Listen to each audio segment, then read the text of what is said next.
Hey Biscuiteers, Fuchsia here. So today we're going to play some Shadowcraft.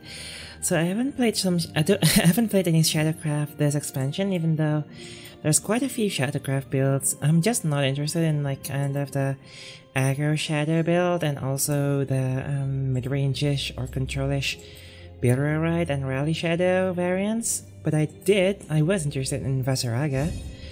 So Jiff, which is like a competitive player and also compiles a lot of match data, like tournament data, on Twitter, and has a great YouTube channel. I'll link him in the description. He gave me this deck. He said like it was used in a tournament or something.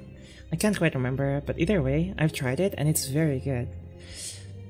Very fun at least. I don't know if it's very good in the current meta, but yeah, so basically the idea is you play your Nephthys at 6 instead of 10, and then you get out your, you only run 2 other followers, which is He Who Once Rocked, which I have an animated one here, which when it dies alongside the Vasaraga from the Nephthys, when it's destroyed, it summons the destroyed Vasaraga, so you now have 2 Vasaragas, which is basically Mordecai the Duelist, but better. So yeah, and then it's really difficult to counter that unless you're like Dragon using Dragon Devouring Dread, or maybe Portalcraft using Choo Choo Train. So yeah, it's actually, when you get it off, it's very good, but sometimes it's really hard, and that's why you have the survival mechanisms like Embodiment of Cocytus, you have the Draw Engine, like Demonic Procession and Death to the Party to an extent, and also Onyx of Tomorrow.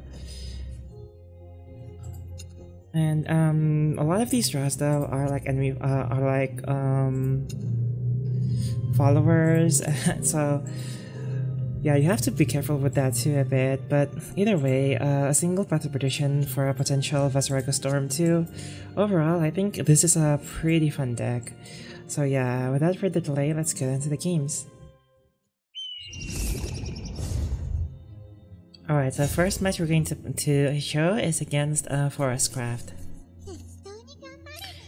Now going first is good for this deck because you get to play Nephthys first before they get their turn 6, but like in terms of like survivability, I actually don't quite like it compared to going second, just because you can't play the Embodiment of Cocytus for free on 4. Also, this is quite annoying. This is one of the biggest weaknesses of this deck, and it's like a constant annoyance if you have ever played in a deck that's like that has like played Nephthys. Remember drawing all your Mordecais? Well, now you're drawing all your Vasaragas. So yeah, this is actually kind of risky because now your Nephthys can pull two rockers instead of just 1. Because the other one is a different cost now, it's 9 cost.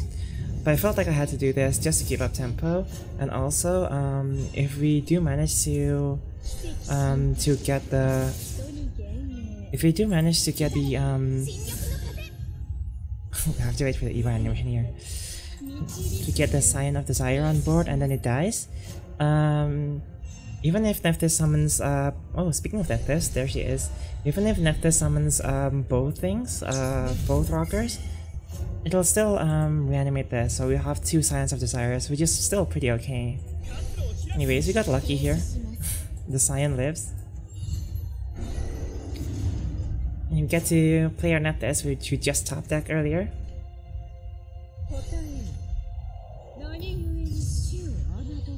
And boom.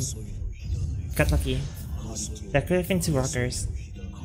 I was gambling a bit because this didn't die. But we did pay off. So there you go. Massive board 7-7-5-5-4-7-4-7.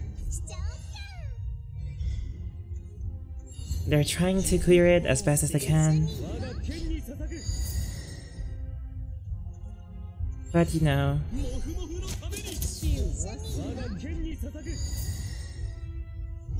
no way to actually clear this. I think there's no way to actually clear this.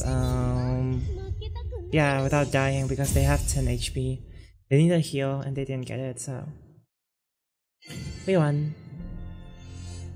pretty short game, shows how you can you can just defeat people really quick with this. Alright, so second match I wanted to show was against Havencraft.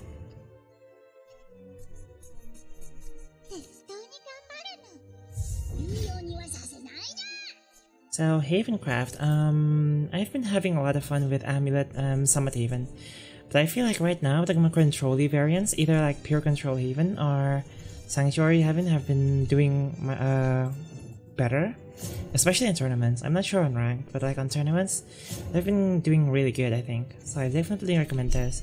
If you do want to play my Amulet build, you can click the card here, probably.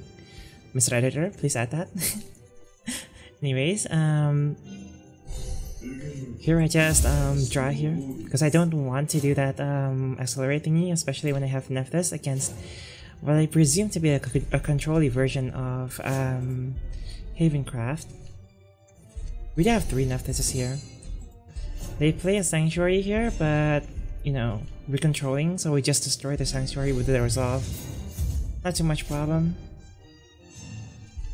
Traditionally, with Nephthys decks, Havencraft was actually one of the classes most poised to beat them, purely because, okay, this might be a mistake. Okay, this is actually a game. This is actually the game that so you're learning from my mistakes right now. This is actually a game where I realized that Wings of Tomorrow isn't a draw card. It's a draw followers. So of course, with all 3 Nephthys in my deck, in my hand, I should have used the Jita, and like did not use the draw cards, because now I have 2 Veziragas in my hand, which I wanted in the deck. Either way, they also drew cards, and but played a set just to avoid things. Fortunately, we didn't draw the third overdrawing, I mean. But yeah, we didn't draw the 3rd Veziraga, so we got lucky. We can still play another Neph for an extra Veziraga next turn, so...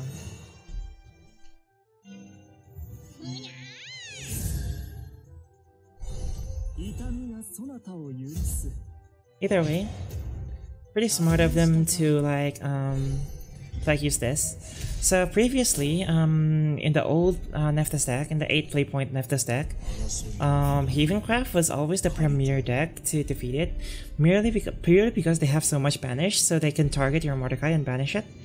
But with this, since Veziraga can't be targeted, it's actually really hard for Havencraft to defeat them. Really, the counter to this deck is Dragoncraft, because they can banish with a DDD, or like they can just kill you first with an OTK or with a super aggro deck. Which is also one thing to keep in mind while playing this deck, like against aggro, unless you have that unless you have earlier. So first of all, we won. Because Havencraft doesn't have anything that like doesn't target, right? But yeah, I'll continue my point later in the next game. Alright, so last game I wanted to show against Runecraft. Let me continue that point about aggro and banish. So basically, against aggro dragon, unless you draw your like Cocytus, it's really hard to stabilize. Sometimes you can, especially with Friends Forever, just keep reviving your Scion of Desire. But eventually, they can OTK you, or they can deal massive damage. So you have to play it carefully, and even then you have to like be really lucky. So yeah, that's why against like tempo-based decks and aggro-based decks, sometimes you also don't draw your removal and you just pass, and they just kill you. So slow decks like the Sanctuary Haven, and also this, the Earthright Rune, which is rare to see by the way, is your best bet, because they can just because they're also reactionary like you, so you can just wait until your WinCon on turn 6. I also don't play this as much. I only play Death of the Party if I don't have Nephthys on like 2 or like later, because it does limit your turns. But if it draws you Nephthys and like gives you a quick win like the last 2 games, it's kind of worth it. Either way, clean face here.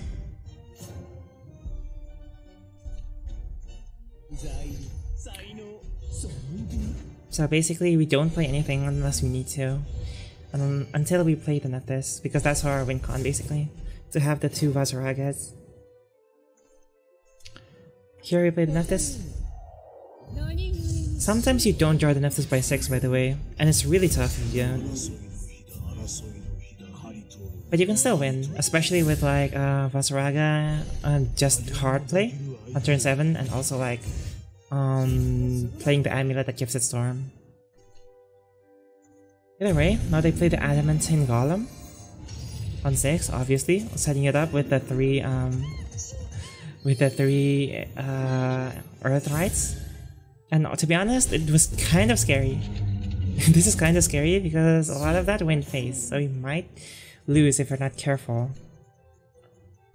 So I just, even though it doesn't reanimate anything, I just played the Friends Forever here instead of the second Nephthys. And I decided to do this just so that we can have multiple bigger threats.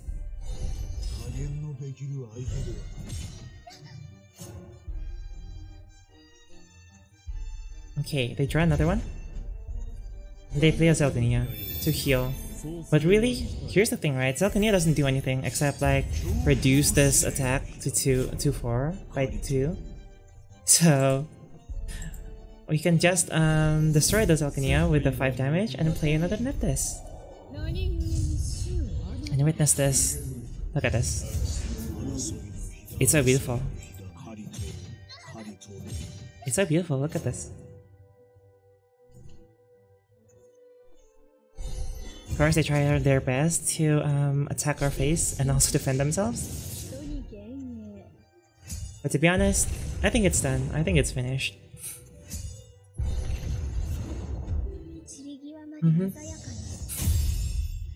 But yeah, very, very fun. For me, not for them. Alright, Biscuiteers, so that was, what's its name again? Vasaraga, Nephthys, Shadowcraft from Jif. So, the question is it a meta deck? Is this a great deck?